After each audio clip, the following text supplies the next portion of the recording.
Kamusta po sa inyong lahat? For today's video po is magluluto po tayo ng dinuguan. Ayan, kailangan po natin ng baboy. Pwede po tayong gumamit dito ng pisngi, pigi, o laman loob po ng baboy. Kung ano pong gusto nyo, liempo, ayan. Depende po sa inyo kung anong gusto nyo parte ng baboy ang lulutuin. Ayan, gayatin po natin siya. Ayan, masarap po ito, dinuguan. Lalo na po yung medyo maasim na medyo maalang-halang. Ayan. Masarap pong magluto nito ang aking nanay. Ayan. Shout out, inay. I miss you. Ayan. Ayos na po yan. Kasunod naman po is kailangan din po natin ng sibuyas. Magagayat po tayo ng sibuyas. Ayan. Malaki po yan sibuyas na yan. Kaya kalahati lang po ang ating gagamitin. Ayan. Sibuyas na puti po ang ginagamit namin dito kasi mahal po ang sibuyas na pula. At syempre po pag may sibuyas, kailangan din po natin ng bawang. Ayan. Tatlong ulong bawang lang po ang aking ginamit. Ayan. Ayan. Gayat na po ang ating bawang. At yan na po ang ating mga kailangan. I-ready na po natin.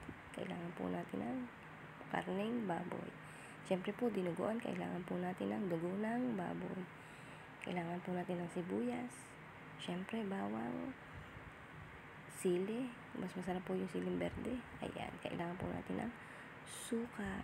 Ayan, i-ready na po natin ang ating dugo. Lagyan po natin po muna siya ng suka, pang-alis lang sa, tsaka po pang-alis ng buo-buo. Pero yan po ay akin munang sinala. Ayan, painit po tayo ng kawali. Lagyan po natin ng langis o mantika. Ayan, painitin lang po natin para po tayo makapag-isa na yan. Ilagay na po natin ang ating sibuyas. Kayo na po ang bahala kung ano gusto nyo unahin, sibuyas o bawang, pero sarili po ang inuuna. Ayan, joke lang po. Ayan, medyo pa ano-anuhin lang po natin. Lagyan na po natin ang bawang. Ayan, ang bango-bango po natin medyo mag-brown-brown po, saka po natin ilalagay ang ating karne. Yan, hayaan lang po natin siya. Tapos ilagay na po natin ang ating karneng baboy. Isasangkot siya po natin siya. Ayan.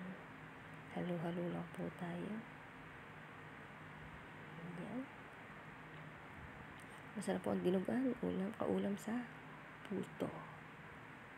Ayan. Sangkotsahin lang po natin siya hanggang siya po ay kulay brown. Ayan, medyo brown na po. Kaya po, lagyan na po natin siya ng patis. Ayan, patis po ang ating ilalagay na pang palasa. Ayan. Hindi ko po alam bakit ang patis ay napakabango kapag luto. Ayan po. Halo po ulit. Sangkotsa. Pag po nasangkotsa na natin, saka po natin lalagyan ng sabaw. Ayan. Ayan lang po natin. Takpan po natin ng kaunti para lumabas ang kanyang sariling katas. Ayan na po. Medyo brown na po siya. Kaya po siya ay lalagyan na po natin ng tubig.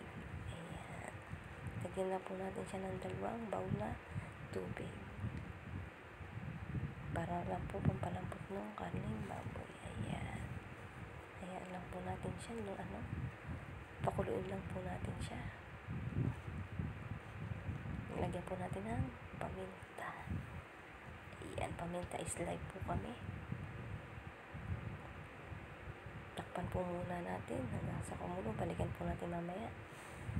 At yan na po, kumukulo na nga po siya. Halo-haloin lang po natin. Natikman na po natin yan at okay na po naman yung kanyang alat. Ayan, kuluan na nga po siya. Medyo labog na po diyan yung ating karne. Napesko na po. Ayan, lagyan po natin ng suka. Huwag po nating hahaluin at huwag din po nating tatakpan. Hayaan lang po natin siyang kumulo ng kanya. Ayan. Pag kumukulo na po siya, tingnan niyo po kung luto na yung kanyang karne. Ayan, lagay na po natin ang ating sili. Wala po kasi akong siling makita na berde. Lagay na po natin ang ating dugo.